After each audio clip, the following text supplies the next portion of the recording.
What's up? What's up? What's up? What's up?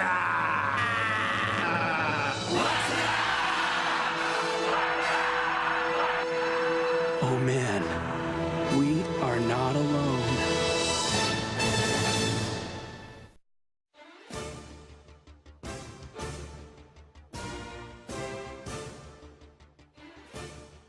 We're going to talk a little bit of sports here. Now, as we all know, the Olympics are here, and we all know that the only Olympic sport that matters anyway is men's basketball. All right. Now, I hear the arguing, I hear the debating about who would win the 1992 Dream Team or the 2012 Men's Olympic Team. Let me just start by saying that if you honestly think the 1992 Dream Team would win easily over the 2012 team and that they don't stand a chance, then either you have literally never watched basketball before, which in that case, shut up and kill yourself, in that order, or you are seriously downplaying the talent of the 2012 team. First of all, I know you would say the 1992 Dream Team, they had a team full of Hall of Famers. So did this team. They're just not in the Hall of Fame yet because they're still playing. Kobe Bryant and LeBron James are two of the greatest NBA players of all time, two of the greatest to ever pick up a basketball. Kevin Durant, he has yet to hit his prime and is already on pace to be one of the greatest scorers of all time. Oh, and Carmelo Anthony, Chris Paul, Darren Williams, and others, they have pretty damn good careers also.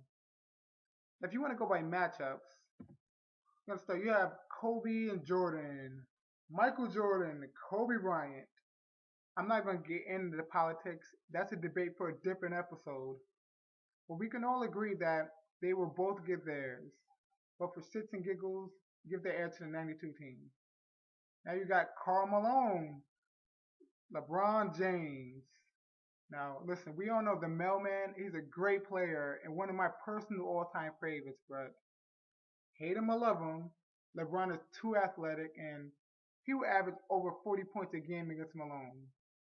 Also, Charles Barkley, he'll foul out in the first 10 minutes guarding LeBron James.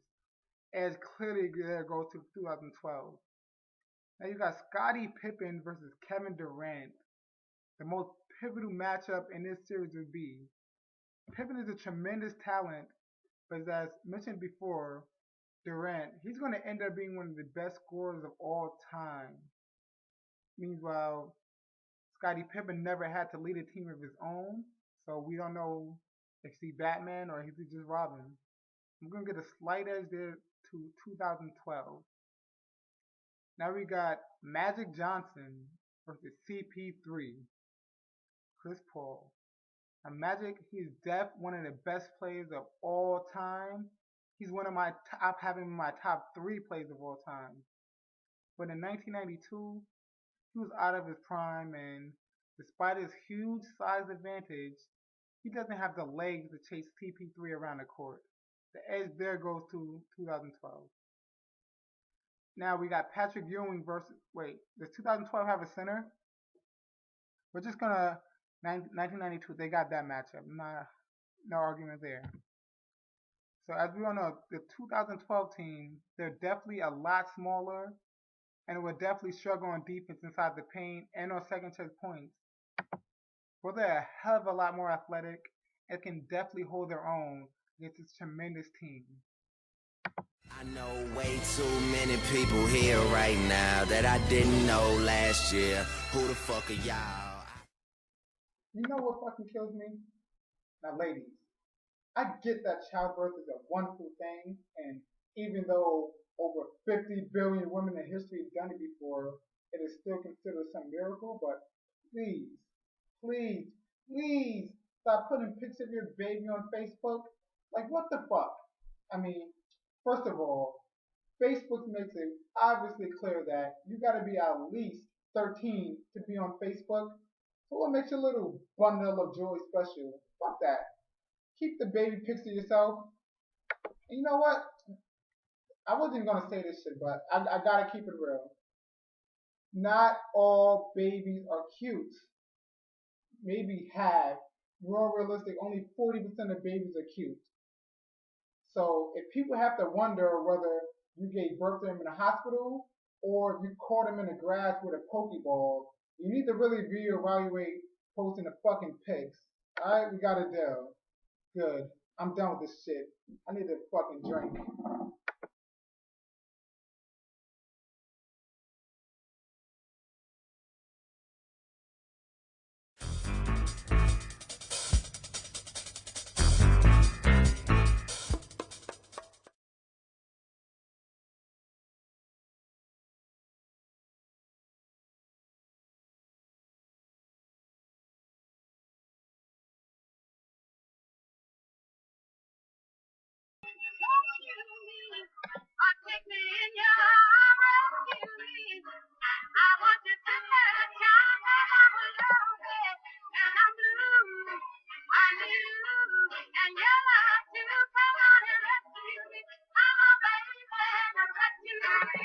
You know, anybody remember that song?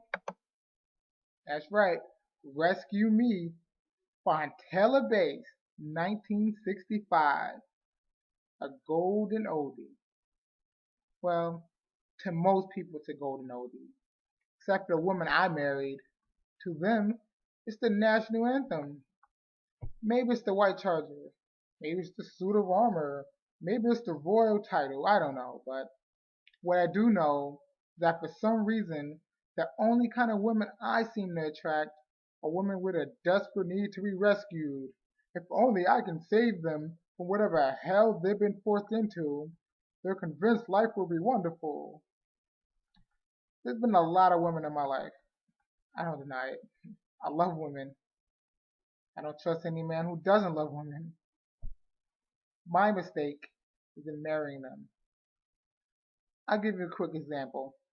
My first wife, Rapunzel. Great name, isn't it? Rapunzel. You don't run into many girls these days named Rapunzel. A lot of Britneys and Taylors and Stephanies, but no Rapunzels. I used to love just saying her name, Rapunzel. When I first met her, she'd been locked away in a tower by her mother. That should have been my first clue. I mean, you have to wonder about a woman who's been locked away in a tower by her own mother. But she begged me to rescue her. She said she would love me forever if only I'd free her from that tower. Something told me not to get involved. I told her that straight up, out front, I don't want to lie because, I am Prince Charming after all. But that's when Rapunzel let down that hair. Now for all my guys, am I right?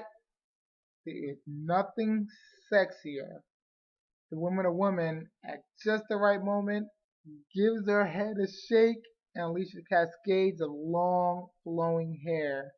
With Rapunzel, that moment happened in spades. She shook her head and that thick, gorgeous hair started cascading and it never stopped. All I could think about was how that hair is going to look out spread over my pillow.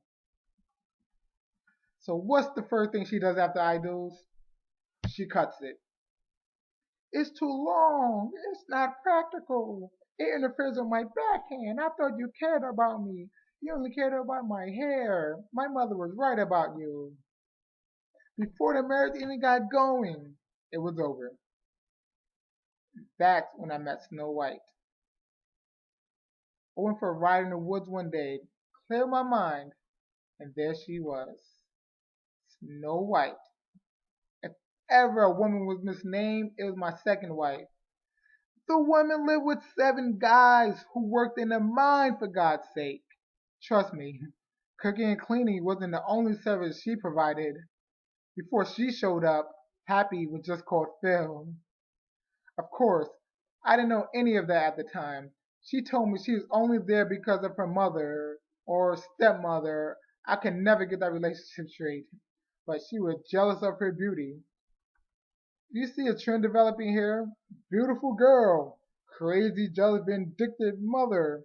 But hey, if only I would rescue her from that life of servitude, our life would be golden together and I would be in heaven. I was determined not to go rushing in. Once burned and all that, but she was the most beautiful woman I had ever seen. I mean, on a scale of 1 through 10, she was at least a 17. So I promised her that she would never have to cook and clean again. And boy, did she take my word for it. She never cooked or cleaned or got out of bed for that matter. As I later learned, the mother didn't banish her. She kicked her lazy ass out the house. This brings me to my last wife, and I do mean my last wife. The doctors told me she had a sleeping disorder. They could have pinpointed that because although she later told me in a private setting that her mother had placed a curse on her, see what I mean by trend? I heard the wicked stepmother routine before and I wasn't buying it. When she looked deep into my eyes and told me that I was the only man in the world who could make her eternally happy, well, from where I was sitting, there was no way that face and that body possibly tell a lie. Anyway, you know the rest. I won't go into the ugly details, but let's just say that when we finally did sleep together, she actually slept.